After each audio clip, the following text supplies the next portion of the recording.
At 7 o'clock, we got Long Island University, who went 4-8, showing number 15, Florida, who went 8-5 last year. Florida favored by 45.5 points on ESPN+.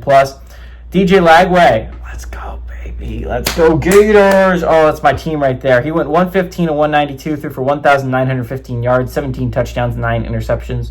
Jaden Baugh had 133 carries for 673 yards and 7 touchdowns. Elijah Badger had 39 catches for 806 yards and 4 touchdowns. So they lose Badger, but they bring back Lagway. Obviously, he's a Heisman candidate. Everyone knows Lagway's coming back. And they bring back Baugh.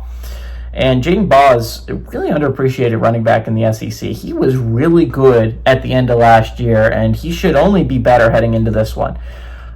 Again, for people who do not know, I go to the University of Florida, so obviously I'm a homer in this regard, but I think Florida is in my college football playoff, right? They're seated at 11.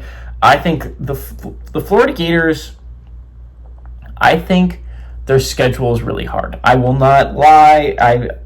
As a Gators fan, I understand how difficult that schedule is, and that even if we go 9-3, which would be a miracle with that schedule, is probably not enough to get us to the college football playoff. But I think we can go 10-2. I think Miami is a little bit overrated to start the year. I think LSU is going to be a hard game, but I think it is possible we win it. I think Georgia's a little bit overrated to start the year. I have Florida in the playoffs at 10-2, with two losses being to Texas and LSU. That is what I think is going to happen. I think the Gators have an extremely strong team built this year. I think they're really underappreciated in the SEC. Although the rankings have them at 15, I don't know if I would start them that high. But what people forget is that last year we were sitting at a bad spot, right? We were at 4-5 with our last 3 games against LSU, Ole Miss, and Florida State. And while Florida State was bad, and I expected to win that game, I was like, okay, so we have to upset either LSU or Ole Miss at home. And we upset both of them. And we ended LSU's playoff hopes, and then we crushed Ole Miss's playoff hopes. It looked like an Ole Miss team that was going to go to the college football playoff. And then we beat Florida State pretty handily, and then we beat Tulane, and we ended the season on a 4-game winning streak. This is a really good Florida team that I think people are kind of crapping on because they don't understand how good this team has the ability of being. I am worried about DJ Lagway's health concerns. That is a serious issue. He has to stay healthy. If he is not healthy, this team cannot win football games.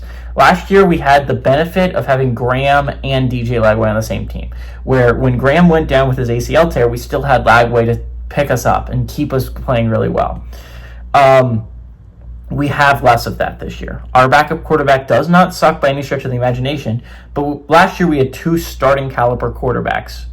We only have 1 this year. Lagway cannot get hurt. That being said, Long Island is a cakewalk of an opponent. Like, you're talking about a school that has like 15,000 students. I don't know how they have a football team and how they're playing the University of Florida, but they are.